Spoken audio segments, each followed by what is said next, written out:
Yes, arafo mamu nyina kwaba e over platform we as a host. Sisiam ne mo kase eye Goldboard ho komo ene ye ba bedi. An Sammy Gyamfi enchei ena Ghana fo nyina yenya ne nte se an Goldboard now. Yes, ye build it at the apemfa so at the Amagana for no.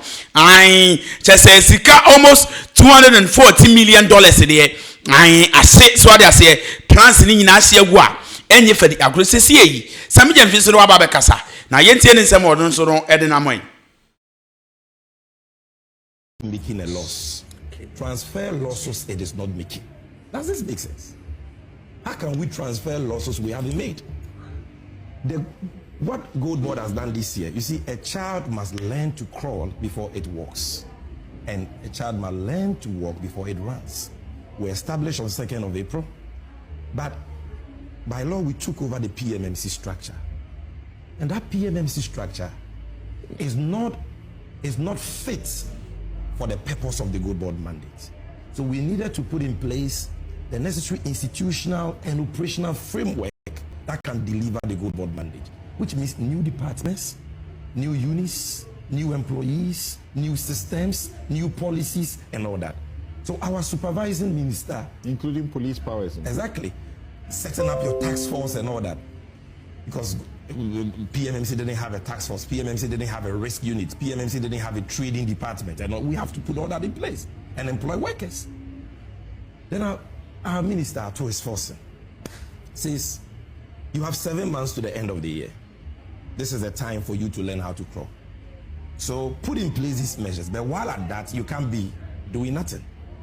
Continue PMMC's Gold for Reserve program with the Bank of Ghana, because you inherited that agreement under the transitional provisions of the Goldboard Act as Section 76. So continue it. That is what we've been doing. So that program we have been running this year is a BOG program introduced by BOG in 2022. That program is funded by the Bank of Ghana. And that program has always sat in the books of the Bank of Ghana. In 2023, 2022, 2024, when the MPP was in power, G4R accounts did not sit in the books of PMMC or BOST. The account sat on the books of BOG, rightly so, because it's a BOG program funded by BOG. So where from this claim that it is Goldboard that has made an 8-month-old company now is responsible for the losses of BOG? You talk about Article 14 says what you have done in 1 year or less than 1 year, it would have taken someone else 5 years to achieve. Well, it's refreshing when you hear your minister say such kind words about you. He's not always as kind as that, you know.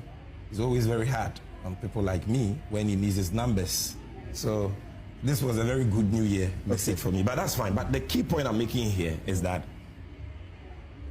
the G4R program was introduced in 2022 by the BOG. It is funded by them. It is their program, and therefore it sits in their books. Now, that program is a non-profit monetary policy initiative. Yes, arafo Sammy Gyamfi ena akasaro na pe na analysis wo ye no. Or say a child she learn how to claw. So what I say, but to me no, ninsema okani nyina akura no pe ninsema na all state just say Goldboard no enyama into existence. They are still taking say PMC or more rules and regulations are not omo de total gold this and that and omo de year adwuma. Onim sometimes wrong. Emre bi atwam abrante friends o katache kwa me free fa be kan asem bi. Wo say NDC mpanimfo e de Sammy Gyamfi enyo omo ho. Na emre bi beba beduru ama Sammy Gyamfi ne ho akwaka adwam. Eno na wasase because all cambrofo ni ntiro. So there's one second and the all cambrofo for them to get better understanding ya na hard. What they say and all cambrofo mo inside am fast 70 serious say obe kan twi. Near opeso change na say even Goldboard me to me na analysis now all you say Goldboard could no a mind to existence. So what they say enya root ye ka say enya rooter sabe was a Ghana for kraka say we lose bibi o person say Goldboard ne kura no enya foundation. nanso mo se Goldboard yi pesika magana. That means say near opeso change na say eyade o ma ye ne dada 2022 eno asa rules now eno mo so no follow. That means say Goldboard ema into existence and 2022 sabio say ade ye na generative fund and they say 2022 na MPP aban na wo so what they say omo bokade ya MPP omo person mo fan ye ni we say miss to trace na so say fast what they and yem farmer Goldboard. What you say? But na analysis all yen say Goldboard crab into existence.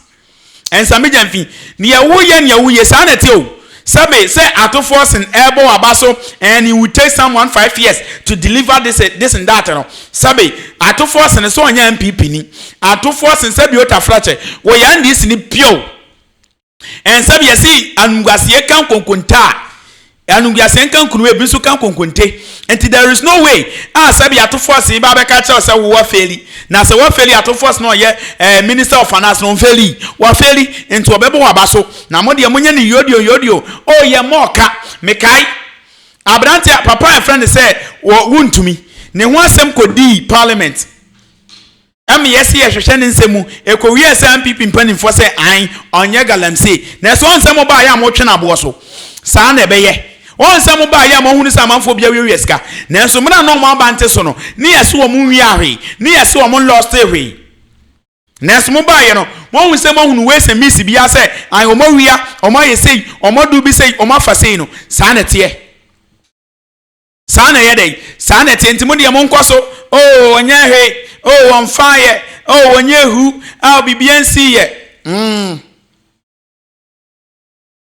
ari ase wonso wodo yesese ne nantwe ne dua na nka ne to na wo konfa wo de kom because won sama o kan ho no to me wo person che Goldboard kura ema into existence yes na small claim say Goldboard nso no generate a lot of funds yet with him last mind be can say be was ma hama amamu no aye AI generation kwa ade bia wo hu bia anya real ade bia wo hu bia anya real Adebia yen who social media. And let me tell you, say social media is another word.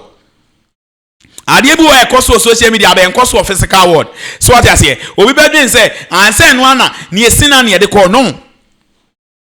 Sabi metimi atena me fia generative bi say Ghana ye bi Ghana ye plain. Nanso no Ghana nya hwe.